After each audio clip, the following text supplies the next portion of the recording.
bonjour à tous. Aujourd'hui 5 décembre, le salon Paysalia ouvrait ses portes. Hier soir, la soirée a été longue pour nos jardiniers compétiteurs. Après 4 jours de pression, de doute et de labeur, tous ont livré dans les temps leur jardin. Je vous propose une visite guidée de chacun de ces jardins. Dans cette édition de Qui sera maître jardinier 2017, découvrons aux côtés de Mathias Bonin son jardin, un jardin pour tous.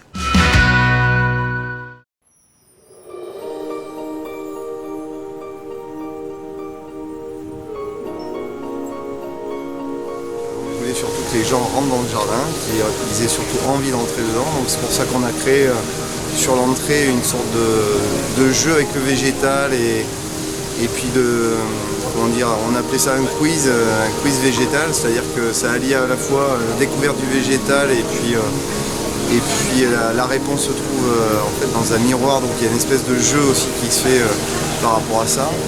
Donc ça c'était un petit peu pour vouloir faire rentrer les gens dans le jardin.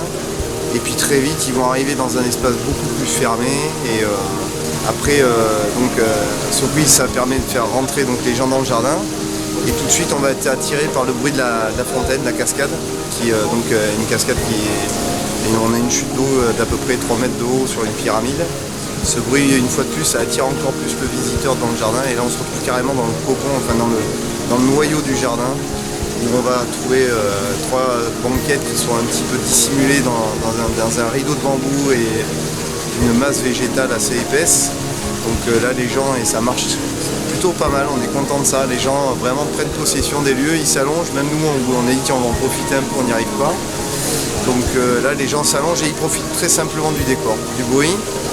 Et pour accentuer un petit peu le bruit de l'eau, on a mis aussi, caché, dissimulé dans les bambous, on a dissimulé des enceintes pour faire passer une bande son d'oiseaux, de vent, enfin voilà, des sons de la nature pour créer encore plus une atmosphère encore plus chaleureuse et cocooning. Et une fois qu'ils ont passé cet espace-là, en fait là on va retomber dans un espace beaucoup plus haut, plus fermé. Donc c'est la cabane en fait, qui est assez sombre mais qui finalement va avoir pleine lumière par la projection on a fait une projection de jardin du monde, de différents types de jardins. Et en fait ça apporte beaucoup de lumière et après on a fait des petits points de lumière un petit peu partout dans le jardin. Et une fois de plus c'est pour refermer un espace végétal et puis créer un endroit apaisant. Où on a envie de se poser une fois de plus, s'asseoir sur le tabouret, profiter de la projection, profiter aussi du décor. Et puis il y a tellement de détails, on a travaillé beaucoup de détails dans cette cabane. On a travaillé énormément de détails, ça fait qu'il y a plein de petites choses à voir et donc ça prend un peu de temps à découvrir. Il y a dans cette cabane, dans ce cube en bois, il y a plein de petits détails et ils sont importants parce qu'en fait ils ont été réalisés par ma maman. Que je veux remercier absolument aussi bien que mon papa d'ailleurs, mais elle avait un vrai travail personnel sur ça.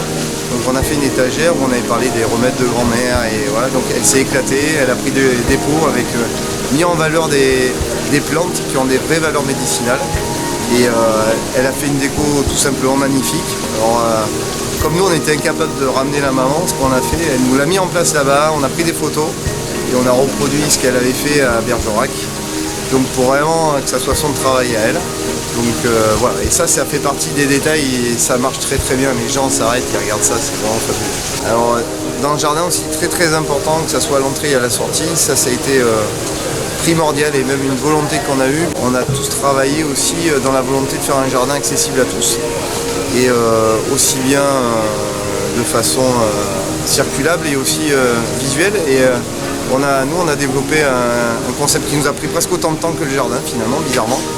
On s'est intéressé au braille, donc à la lecture du braille, et puis on n'a pas trop trouvé d'éléments, et du coup on a créé nous-mêmes notre plan en braille, en relief, et on l'a disposé à chaque entrée, à l'entrée, à la sortie, et aussi bien pour les voyants que les non-voyants, pour dire que ça peut être aussi, ce jardin-là, on peut aussi l'offrir aux gens en rentrant, et ils peuvent découvrir à travers le toucher, et au moins rentrer dans le jardin et mieux comprendre ce qui va se passer quand ils vont traverser à travers le jardin. Voilà. Merci d'avoir suivi cette édition. N'oubliez pas de vous abonner à Aloe TV, la web TV Jardin. Rendez-vous dans une prochaine édition à la découverte du jardin d'Anne Cabrol.